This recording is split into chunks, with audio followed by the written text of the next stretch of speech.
Today's lesson is a continuation of section 4.4, finding slope and rate of change. Previous lesson we talked about how to find slope, or at least some of the beginnings of how to find slope. I talked about two different ways. I can find the rise over the run as I have written here. I'll write it a little better, but I can find the rise over the run if I have the graph of some line. Rise means how much did I go up or down to get to the next point on the line, or the point that I'm talking about. The run means how far did I go to the, I usually say go to the right. It can be left or right, but I usually say start with the left point and go to the right to make things a little easier. But run is how far the horizontal change, or how far did I go to the right to get to that point. So for example, I have a graph right here. Let's say I have a point on my line right here. And let's say I have a point on my line up here. Again, the definition in the book said the ratio, so I put it in a fraction, which is exactly what this is. The rise over the run, some kind of fraction. The ratio of the vertical change to the horizontal change. Rise is talking about the vertical change between them. So it's like how far did I go up or down between these 2 points on the line. So let's say I went up, I'm just kind of guessing, let's say I went up 9. And then the horizontal change is how far did I go over. Let's say I went over 6. So if I went up 9, that's my rise. I went over 6. That's my run. That'd be my fraction, my ratio to represent the measure of steepness of this line. And I can reduce that. 9 over 6 would reduce to 3 over 2. So my slope of this line, I'd say, would be 3 over 2. If you change it to a mixed number, it'd be about 1.5. But we're actually going to leave it in this form. It'll be easier to work with slope if I leave it just as an improper fraction once we start graphing, and it'll be easier to interpret as well. So, and if I just kind of change the problem here, we talked about positive and negative types of slope. If I change this problem, let's say instead my line looks a little bit like this. Well, now if I'm going to find the slope of this line, the measure of its steepness, there's a point there, there's a point right here, we'll say. I'm still going to do the same thing, but instead my rise, again, just means find the vertical change. Well, in this case, it's kind of like I'm going down so much. Let's say I go down 10. So I would say negative 10 because I went down, and along the y-axis I went down. I went in the negative y direction. So let's say I go down 10, and then we'll say I go over, let's say 4. So now my slope would be, well, negative 10 over 4, which I could reduce to negative 5 over 2. Okay, so my slope, notice it's negative because we talked about this is a negative slope line going down and to the right. Anything down and to the right is going to give me a negative slope because it's a negative type slope line. Okay, so we talked about those different ways this one way to find the slope of a line. If I have the graph, I can just kind of find the rise over the run for my graph by counting down and over or up and over for a particular line. We also talked about another way to find the slope of a line is if I just have the 2 points. Let's say I don't have the graph of a line, but if I just have the 2 points that go on this line, I know that the line passes through the point 16, negative 2, and 8, 2. Well, then I can find the slope of this line as well just by still finding the horizontal and vertical change. The vertical change is just going to be the difference in the 2 y coordinates here. So if I want to find the difference of those, I'm just going to subtract them. And as long as I always stay consistent and go from one to the other, I'll be just fine in terms of finding the vertical change. So let's say I'm going to say 2 minus negative 2. Again, that's like finding my rise. So that's on top of my fraction. And remember, when I have minus and negative, it's like chop, chop. I'm really just going to add those two numbers together. And so I started with the coordinates on the left here, or sorry, the coordinates on the right, and went to the left.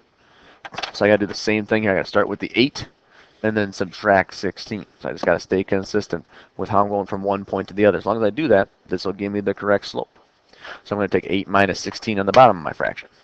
Well, what does this give me? Well, 2 plus 2 gives me 4. 8 minus 16 gives me negative 8. So I'd say 4 over negative 8. I can reduce that to just being a negative fraction. It's been negative 1/2.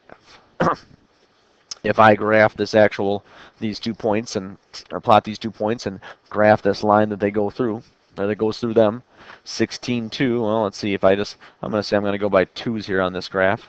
So 2, 4, 6, 8, 10, 12, 14, 16, so 16 and down 2, which is actually just 1, I guess, in this case, so I'm going by 2's. And then if I go 8, 2, 2, 4, 6, 8, and then up 2, that'd be this point right here. There's my 2 points. There's my line. And so it makes sense. It is a negative slope line. It's something down and to the right. And again, what do you know? I got a negative for a slope, -1/2. Okay.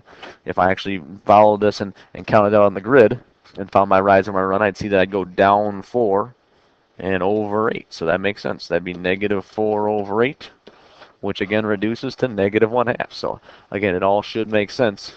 And that's a nice relationship that we find when we're finding slope. The relationship between what type of slope it is and the number relationship when we actually find the slope, the measure of its steepness. So I just want to show 2 other examples today. Again, this lesson is just kind of a continuation of the previous one. If you're still having a little trouble, I'd watch maybe that first lesson again on section 4.4. But this one I'm just going to show a few odds and ends, a few other things that we can talk about. This next problem here, number 1, this particular problem, if I do the same kind of thing we were just doing, I'm going to subtract my 2 y coordinates. So 2 minus 2 on the top, and then 5 minus 1 on the bottom. Well, what happens in this particular problem? 2 minus 2 gives me 0, and 5 minus 1 gives me 4. I end up with 0 over 4. This can happen. I can have, it's almost like in basketball I refer to in the class. I'll refer to it as like making 0 shots when you took 4 shots. Well, how many shots did you make? You made 0 shots. Then this can happen. You can have a slope of 0. If you remember on the first day, or I guess I should say the previous lesson on 4.4, we talked about a 0 slope line. Here it is. What should this line look like? It should look like some kind of line that's just a horizontal line then. So if I graph it, we'll go back to my problem here. If I graph this, that's what I should find. Here's my 2 points. 1, 2, there's that point plotted. 5, 2, here's that point. And what do you know? Yes, it is just a horizontal line. Any horizontal line has a slope of 0. Again, because that's almost like I talked about how I would remember that it's in between positive and negative slopes. So good, that should make sense. I found a slope of 0. That's what it would look like if I just start subtracting the numbers and finding the slope this way. Not with the graph, not graphically, but algebraically. I will see that I'll get something like 0 over whatever number, but that just equals 0. And what do you know? It looks like the 0 slope line. Looking at this next problem, same type of thing. I'm going to find the slope of the line that goes to these 2 points. So I'm going to subtract the coordinates. Let's say I say, okay, 3 minus 0 in this case. That'll be the top. I'm subtracting the y coordinates. That's my rise, so that goes on the top of my ratio. On the bottom, I could say -2 minus 2, so -2 minus, and actually it's -2 as well. What's going to happen here in the middle is I'm going to have a chop-chop situation. I'm going to end up adding those 2 numbers together then. So what do I get? Well, I get 3 over, well, I get 0 on the bottom. In this case, it's not like the first one where I can say, oh, I made 0 shots out of 4, so I made 0 shots. I compare it to the students. I say, well, think about this. It's like saying you made 3 shots when you didn't take any. So can that even happen? No.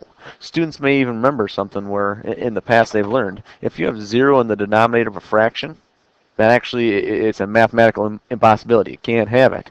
If they punch this into their calculator, remember this line right here in the middle means divide. Well, if they take 3 divided by 0, their calculator is just going to say the word error, syntax error, or something, because this actually can't happen. Okay? We can't actually divide a number by 0 in mathematics, and that's what this is saying.